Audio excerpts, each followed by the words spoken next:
Hello everyone. The June पॉलिटिकन पे आप सभी का स्वागत है। यह सोशियोलॉजी के बेसिक कॉन्सेप्ट सीरीज का पहला क्लास है। इस क्लास में हम देखेंगे सोशियोलॉजी, जो इंट्रोडक्शन होगा, sociology versus common sense, sociological imagination, concept, society.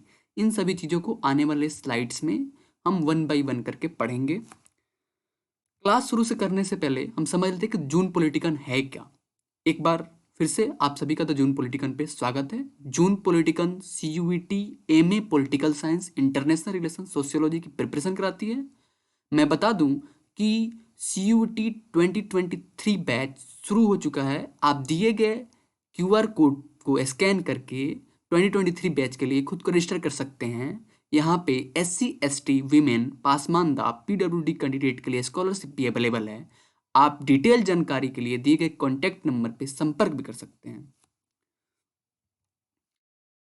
एक बार ट्यूटर के बारे में बात कर लेते हैं। मैं अभिनव कुमार हूँ। मैं सोशियोलॉजी का ट्यूटर हूँ जो जून पॉलिटिकन टीम की तरफ से हूँ। मेरा MA सोशियोलॉजी में JNU से हुआ है। अब आगे क्लास शुरू करते हैं। जैसा कि पहले के PPT में दिखाया गया था कि हम सोशियोलॉजी के इंट्रोडक्शन की बात करेंगे। तो सोशियोलॉजी जो है वो दो वर्ड से डिराइव हुआ है, एक सोशियस, दूसरा लोगस।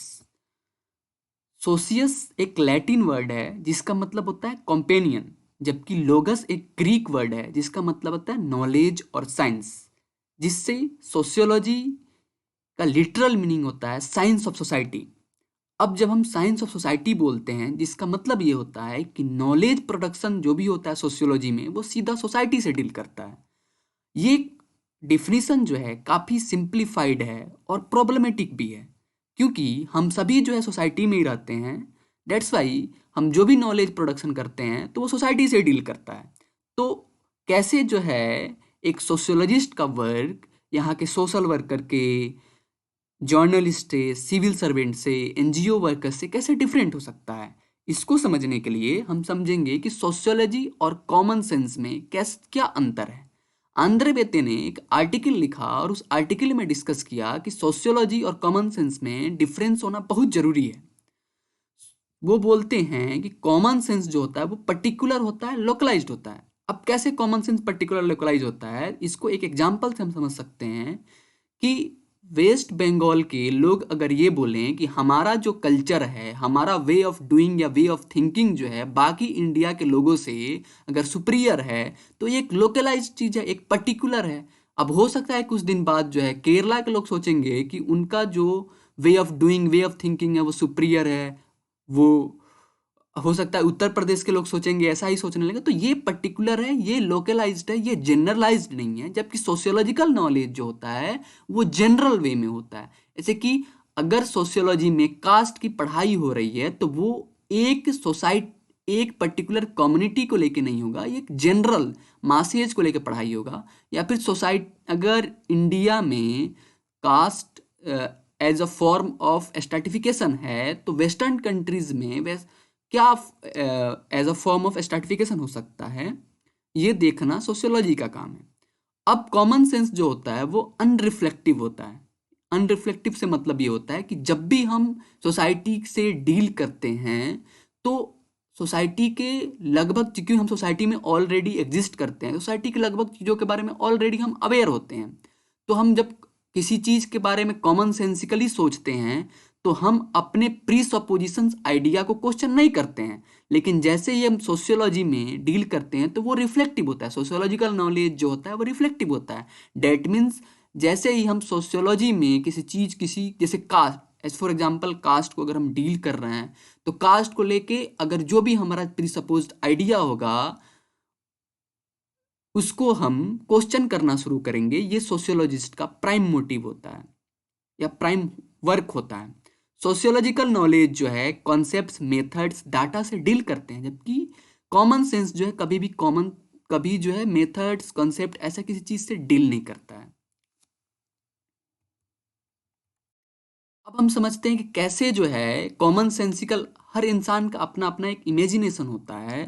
तो कॉमन सेंसिकल इमेजिनेशन जो है वो कैसे डिफरेंट होता है सोशियोलॉजिकल इमेजिनेशन, या कैसा इमेजिनेशन होगा जो सोशियोलॉजिकल इमेजिनेशन होगा, या एक सोशियोलॉजिस्ट को कैसा इमेजिनेशन रखना चाहिए। तो सी राइट मिल्स ने, जो एक अमेरिकन सोशियोलॉजिस्ट थे, उन्होंने 1959 में एक बुक पब्लिश किया जिसका टाइटल ही था सोशियोलॉजिकल इमेजिनेशन। इस बुक का प्राइम मोटिव ये था कि एक इंडिविजुअल के अराउंड जो इमीडिएट, जो पर्सनल लेवल पे जो घटना घट रही है, उसको कैसे जो है वाइडर कॉन्टेक्स्ट से जोड़ के देखा जाए।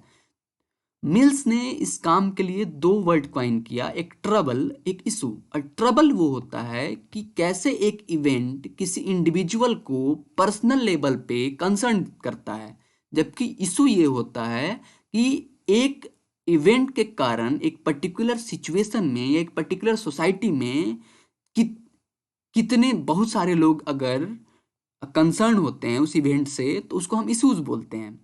जबकि ट्रबल ये होता है कि अगर उस घटना से एक पर्टिकुलर इंडिविजुअल ही होता है, पर्सनली अटैक होता है, तो उसको हम ट्रबल बोलते हैं।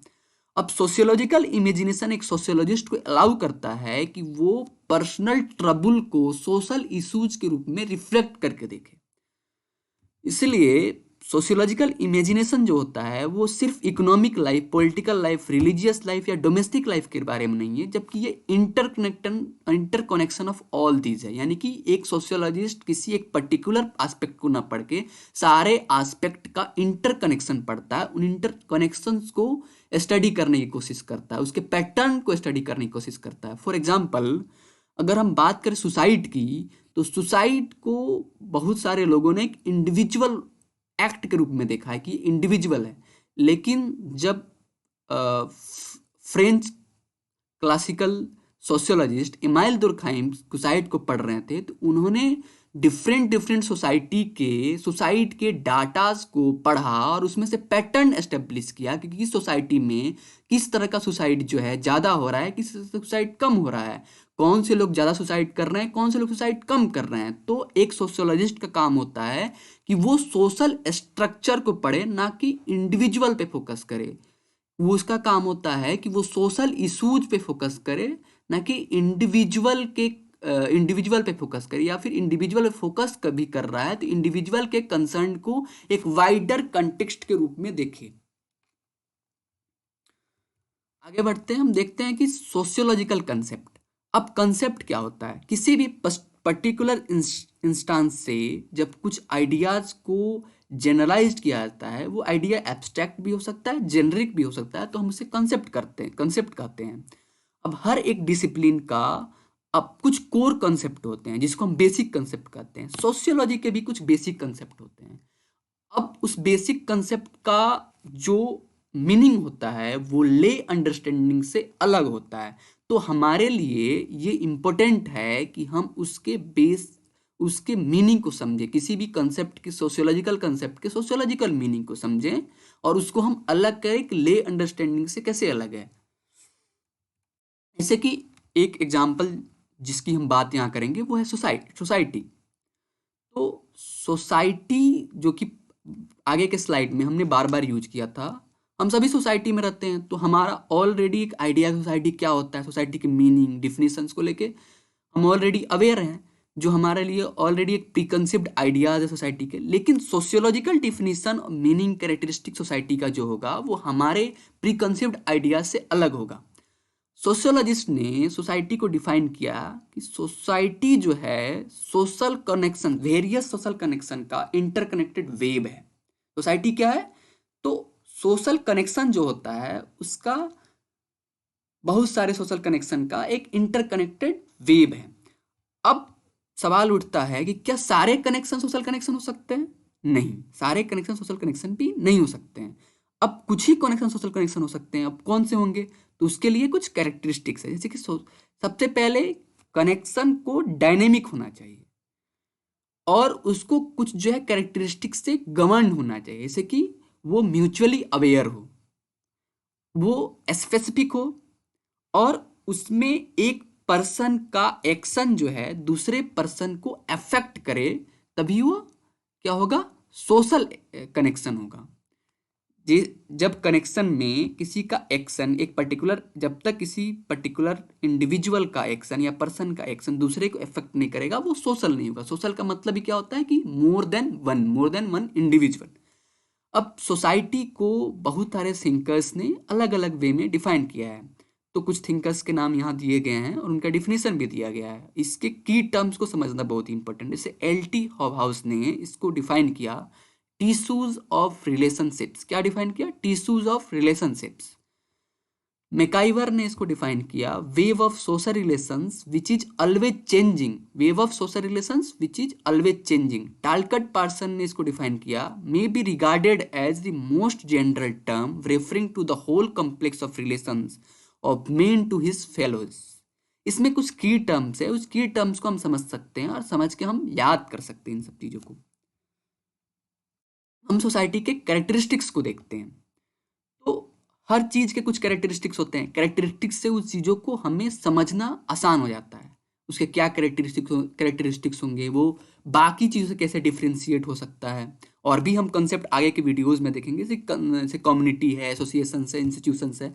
तो हम कैरेक्टरिस्टिक्स समझेंगे। सोसाइटी के कैरेक्टरिस्टिक्स अलग होंगे, कम्युनिटी कैरेक्टरिस्टिक्स अलग होंगे, एसोसिएशन के कैरेक्टरिस्टिक्स अलग होंगे।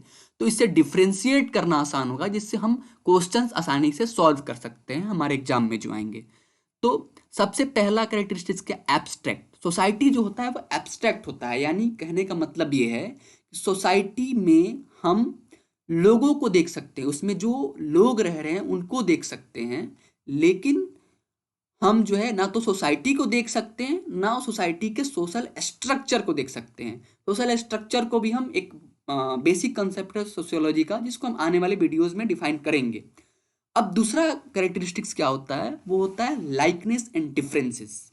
सोसाइटी में बहुत सारे इंडिविजुअल्स रहते हैं और उस इंडिविजुअल्स में कुछ लाइकनेस भी होता है और कुछ डिफरेंसेस भी होता है। कुछ लोग एक ही तरह से होते हैं, कुछ लोग अलग अलग तरह से भी होते हैं। एक पर्टिकुलर इंस्टेंस पे particular wave of people, particular community, particular segment of people जो होंगे वो एक तरह से रिएक्ट करेंगे, कुछ लोग अलग अलग तरह से रिएक्ट करेंगे।